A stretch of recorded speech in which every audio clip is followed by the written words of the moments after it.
Hi Tom. My question is, you haven't really done a lot of big movies. I was in prison. Yeah. But you've done a lot of... They don't do a million movies in prison. They do the whole. But you've done a lot of more small budget or independent films.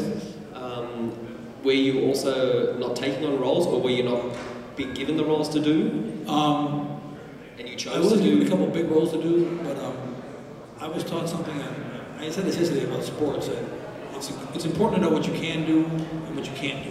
It's almost more important to know what you can't do. Like my mother taught me something: if you don't know what to do, don't do anything. And she meant with a football. If you don't know what to do with it, just fucking fall down or throw it out of bounds.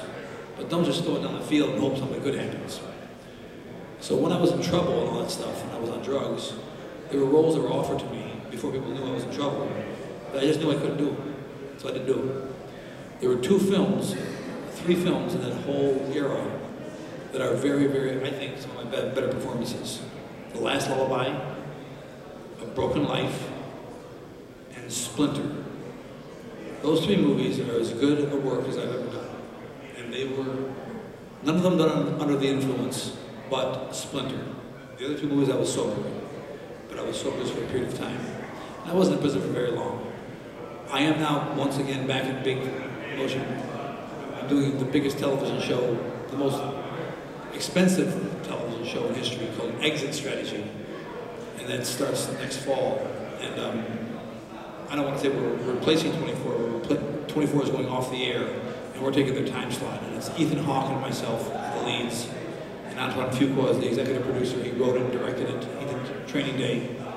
And I'm not going to try to act like I'm not excited. I'm truly excited to once again be acting in front of, it's one thing to act in front of a small group of people, but acting's never really finished for me until a great many people see it. That's when the circle kind of closes. Because without you guys, there's no reason to do it. So this fall, I will once again be back on, I'll be on the Fox network, and it's Rupert Murdoch's baby. So.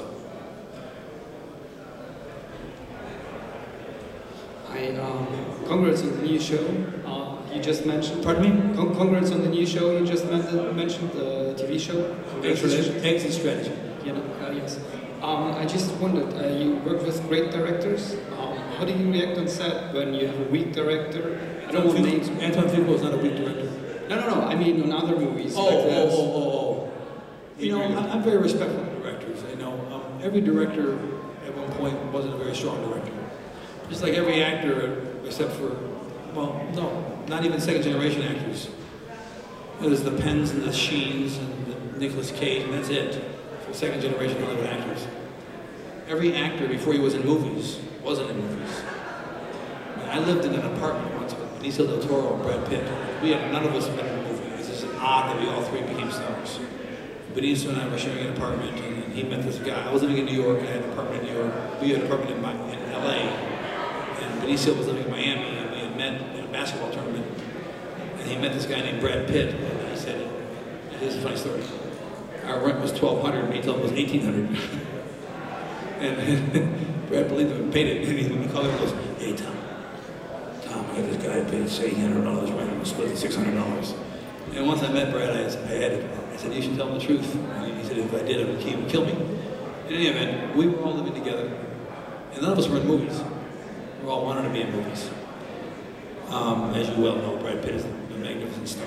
Benicio's won an Oscar. I was nominated for an Oscar. The question was, how do you get started? Oh yeah, okay, so when you're a young actor like that, when you first get in a movie, I mean, I can't tell you're nervous. And I was really good, I'm still good friends with Brad, but I was really good friends with him when he did Thelma and Louise. And he called me from the set and said, what do I do? What do you mean, what do you do? He goes, I gotta go out and do a scene with Susan Sarandon, or, yeah, Susan, no, it was, when you're jumping on the bed. It's with, not Susan Sarandon, it's with Gina Davis. Right? He's jumping on the bed with Gina and he takes his shirt off. I said, Brad, the one thing I know you should do is take off your clothes. Because I'd been living with him for a year and a half and he had a beautiful body. he went, take off my clothes. I went, make sure you take off your shirt. And I'm not sure that's why he did it, but he was doing that scene, and he was a little nervous. And whenever I do a movie with a young director, I'm always very cognizant of the fact that, like The Last Lullaby, Jeffrey Goodman, who directed that movie, it was his first feature.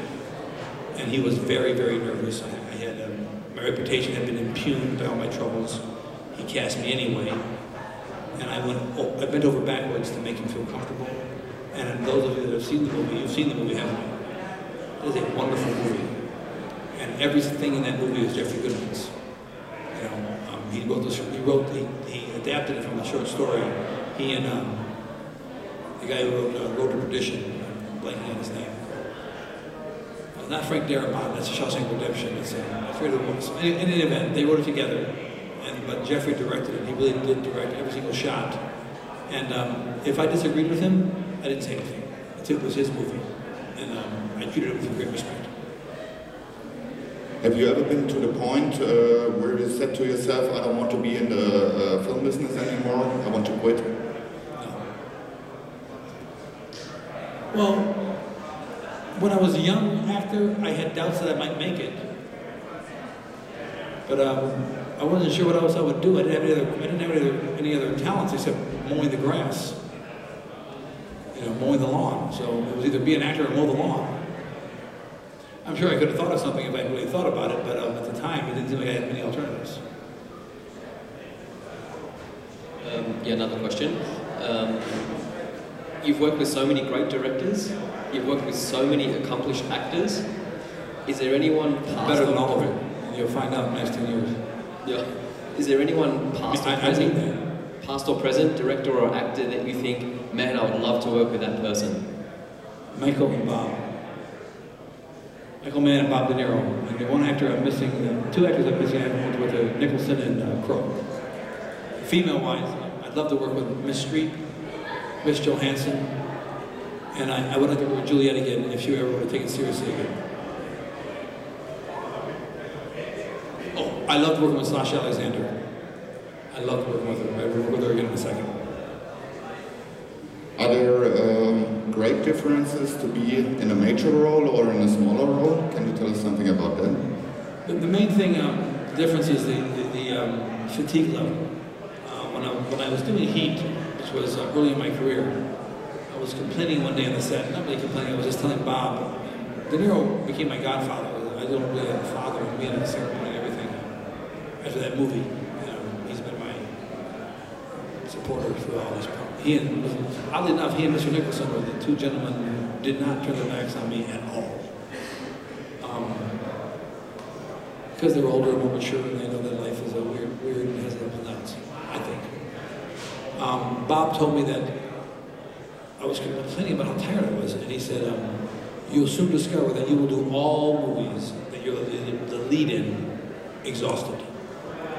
Because, and he said, you're not going to do it. Because the maximum amount of sleep you're ever going to get is 4 to 5 hours a night. 4 to 5 hours a night. And if you're shooting for 19 weeks, it's just not enough sleep. And you have to learn how to really moderate your energy, sit down in between takes. I mean, De Niro is as you all probably know, he is a physical marvel. He was a physical marvel. He would gain weight, lose weight. But generally speaking, he was in an excellent condition. What's weird is that Mr. Jack was never really in condition. I mean, he told me once he did thousands of push-ups, one at a time, pushing himself off of women. I asked him if he ever worked out in his life because he was flaccid. And but Mr. Nicholson has a strange kind of Zen type of way of he just never really changes. He's always in the pocket. Well, he used to be when he was always working. He was kind of always in the pocket, ready to go. If you ever get a chance to see the making of The Shining by Stanley Kubrick's daughter, seen it. It's the making of The Shining, and they're 14 months in that hotel. And Nicholson's strength, his energy never wavers. He gets his sleep, and he eats well. He doesn't exercise really. But you just have to know what you can and cannot do. And you have to know that you will be working tired and learn how to do it. It's like being a football player. Everybody's hurt on a football field. If you're playing football and somebody goes, I'm hurt, well, everybody's hurt, man. In Black Hawk Down, one gentleman says to me, he goes, Arthur, get in this truck and drive. And he goes, I'm shot. I go, everybody's shot, you asshole. You want to stay here and die? Get in that fucking truck and drive. If you're dead, you can't drive. Now, if you're injured, you can't play. But if you're hurt, you gotta play.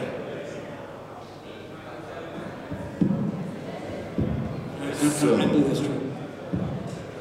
if there are no more questions, do we have any final comments? Anything you want to say to the German audience? Does anybody want to ask me anything else? Anything, want to know what Juliette Lewis is like, or what Sharon Stone is like?